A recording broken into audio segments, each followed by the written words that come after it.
በ16ኛ ሳምንት የእንግሊዝ ፕሪሚየር ሊግ አርሰናል ዛሬ ወልቭስን በኤምሬትስ ስቴዲየም ያስተናግዳል። ዛሬ ማታ ሌሊት 5 ሰዓት የሚደረግ ጨዋታ ነው። ወልቭስ እንደሚታወቀው 20ኛ ደረጃ ላይ የተቀመጠ ክለብ ነው። እስካሁን ምንም ጨዋታ አላሸነፈም። ከ15 ጨዋታ ወደ ቻምፒዮንሺፕ መውረዱም የማይቀር የመሰለው ክለብ ነው ወልቭስ።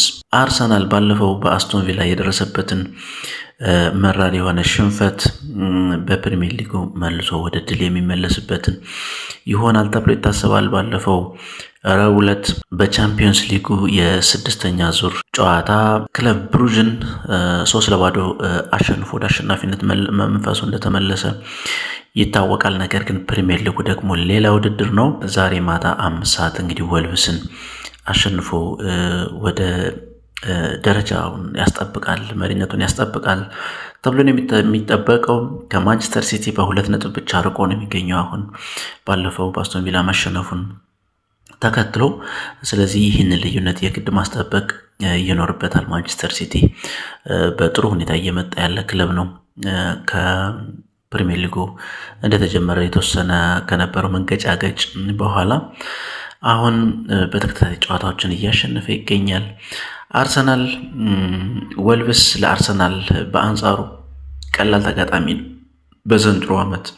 በዚህ ዓመት ካለው ደካማ አቋምን ብቻ ሳይሆን ባለፉት 4 ዓመታት ከ2022 ጀምሮ ያደረጋቸውን 8 የፕሪሚየር ሊግ ጨዋታዎች ሁሉንም አሸንፏል። አርሰናል 17 ጎሎችንም ወልቭስ ላይ ሲያስቆጥር በአንጻሩ የተቆጠረበት 2 ጎል ብቻ ነው።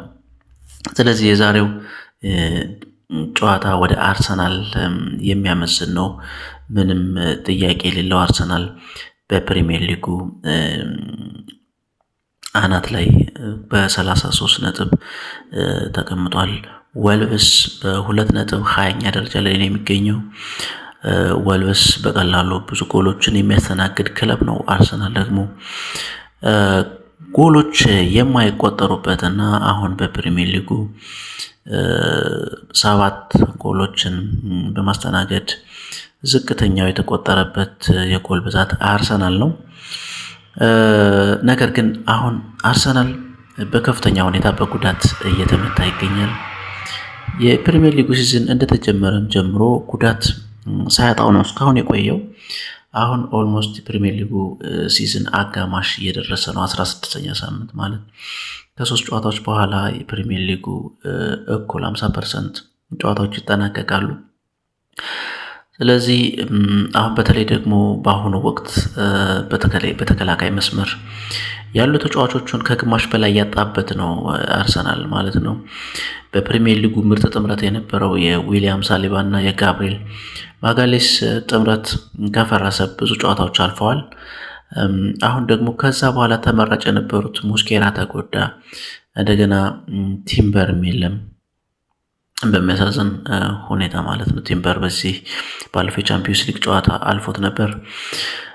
ዛሬም እንግዲህ ይመለሳል አይመለስም የሚለው አልታወቀም። ትላንትና ሚኬል አርቴታ ብዙ አጠራጣሪ ለመሰለፍ ለዛሬው ጨዋታ ለመድረስ አጠራጣሪ የሆኑ ተጫዋቾችን ይመለሳሉ ተብሎ ሲጠየቅ ለማንኛቸውም ማረጋገጫ አልሰጠም። ቲምበር፣ በተመሳሳይ ዲክላን ራይስ፣ ሊያንድሮ ትሮሳርድ፣ ዊሊያም ሳሊባ እንግዲህ በጣም ቀላል ነገር ነው ተብሎ ነበር። ነገር ግን አሁን ኦልሞስት ወደ 3 ጨዋታዎች አልፈውታል። ስለዚህ በዛሬ ማን እንደሚመለስ ማን እንደማይመለስ የታወቀ ነገር የለም እስካሁን። በተከላካይ መስመር የፕሪሚየር ሊጉ ሲዝን ሲጀምር በጣም ምርጥ የተከላካይ ስኳድ ያለው አርሰናል ነበረ። ወደ 8 ተከላካዮች ነበሩት። አሁን ግን የቀሩት 9 ተከላካዮች ነበሩ ማለት ነው። አሁን የቀሩት ተከላካይ 4 ብቻ ናቸው። በቀኝ መስመር ቤን ዋይት ነው ባለፉት ተከታታይ ጨዋታዎች እንግዲህ እየተጫወተ የሚገኘው። በመሀል መስመር ላይ አሁን ሂንካፒ ብቻ ነው ያለው ማለት ነው። ባለፈው የቻምፒዮንስ ሊግ ጨዋታ ላይ በቲምበር ወይም ደግሞ በሳሊባ የቋሚነት ቦታ ላይ ክርስቲያን ኖርጋርድ ነው ተሰልፎ የተጫወተው። በግራ መስመር ላይ አሁን ማይልስ ሉዊስ ስኬሊ ብቻ ነው ያለው ለዚህ ጨዋታ። ካላፊዮሪ በቅጣት ምክንያት እንደማይሰለፍ መሆኑን ተከትሎ 5 ቢጫ ካርዶችን በሲዙን በመመልከቱ የዛሬው ጨዋታ ያልፈዋል። ስለዚህ አርሰናል የተከላካይ መስመሩ እጅግ በጣም እየተፈተነ ያለበት ወቅት ነው ያለው። ምናልባት የተወሰኑ ተጫዋቾች የማይመለሱ ከሆነ አሁን ጨዋታዎቹ በታህሳስና ጥር ወር ከፍተኛ የጨዋታ ጫና ያለበት ወቅት ነው። ስለዚህ የባሰ እየከበደው ሊሄድ ይችላል። አሁን ደግሞ ሙሉ ስኳዱን ማግኘት ያለበት ወቅት ነው። ነገር ግን እንደዚህ የሆነ እየቀጠለ ነው ያለው። ዲክላን ራይስ በአርሰናል ቤት በየትኛውም አይነት ተጫዋች የሚተካ አይነት ተጫዋች አይደለም። ባለፈው ቻምፒዮንስ ሊግ ጨዋታ በህመም ምክንያት እንዳልተሰለፈ ይታወቃል። ዛሬም ትላንትናም ልምምድ ላይ አልነበረም። ስለዚህ ሚኬል አርቴታም ይመለሳልም አይመለሳልም አላለም። ዛሬ እናየዋለን። እስከ ነገ ጨዋታ ጊዜ ይታያል ነው ያለው።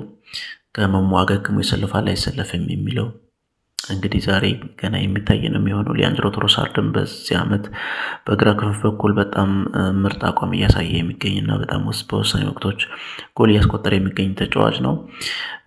ነገር ግን እሱም እንግዲህ በጉዳት እየተቸገረ ነው የሚገኘው። ከሰሞኑ ባለፈው በአስቶን ቪላ ጨዋታ ተቀይሮ ገብቶ 1 ጎል አስቆጥሮ ነገር ግን ጨዋታው መጨረስ ሳይችል ተቀይሮ እንደወጣ ይታወቃል።